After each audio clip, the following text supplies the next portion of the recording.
국회가 개원한 지 석 달이 되면서 지금까지 예산이 투입된 금액이 1,000억 원인데 아직 법안이 여야 합의로 통과된 것이 한 건도 없습니다. 서울에서만 최근 9일 동안 무려 7건의 칼부림 사건이 발생했습니다. 북한군이 또다시 군사 분계선을 침범했습니다. 이달 들어 벌써 4번째입니다. 합계 출산율 0.7명.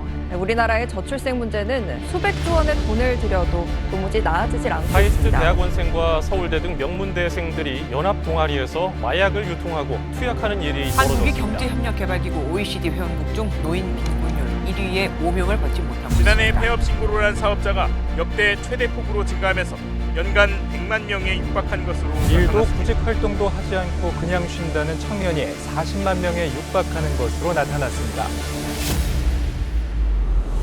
22대 국회가 열리면 사상 최악의 국회가 됩니다. 안잡한 국회가 됩니다. 보수, 진보, 좌파, 우파 이 진영론의 대결로 깨지 않고는 선진 대국식은 안 됩니다.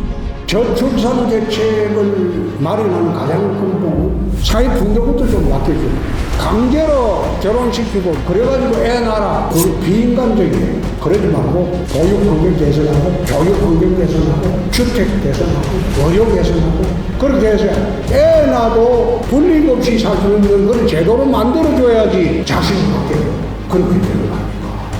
청년의 특징은 꿈과 희망이 있어요. 청년들에게 꿈과 희망을 갖게 해주는 게 제일 본질적인 청년 정책이다. 집 문제, 결혼 문제, 가족 문제, 진로 문제 이런 걸 갖다가 어떤 식으로든 결정할 수 있게 도와주는 게 그게 청년 정책이지 청년들한테 돈 30만 원씩 주자 이재명처럼 그건 청년 용돈 정책이고 그건 청년 정책이 아니죠.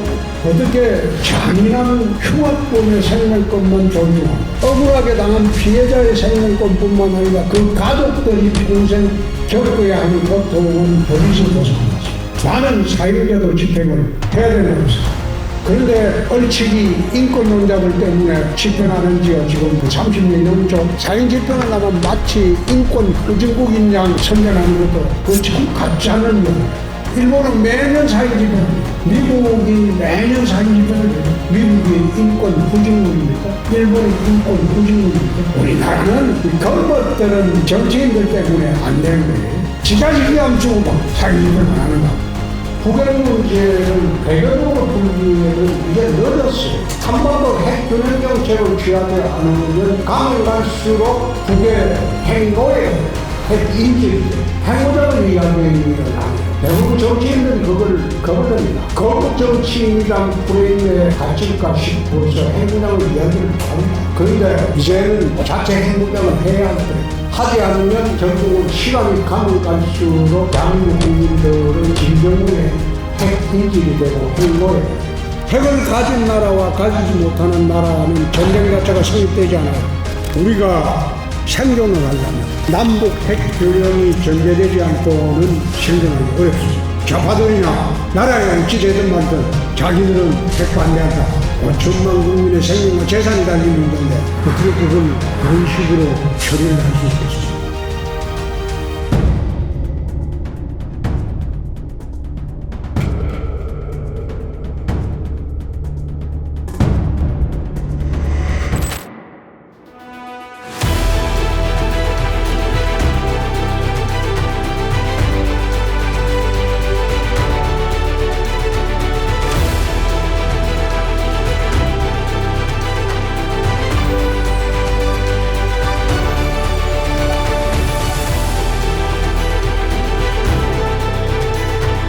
정치하는 사람들이 좌파들 눈치나 보고 반대파들 눈치나 보면서 약사하게 여기저기 빠져나가고 있는 참으로 정치 지도자 답지를 않다. 진보 좌파들 모두 다른 나라의 모든 가치 기준을 북이게 두자. 나라에 이익이 된다면 국민한테 이익이 된다면 보수우파나 진보 좌파 정책을 가릴 게 없다. 그렇게 해서 국익을 기준으로 나라를 운영하고 그 다음에 정치를 하게 되면 좌파가 되니 보수 진보 대국이 더 이상 없을 것이다. 나는 센 말을 했지 막말을 한 일이 없습니다.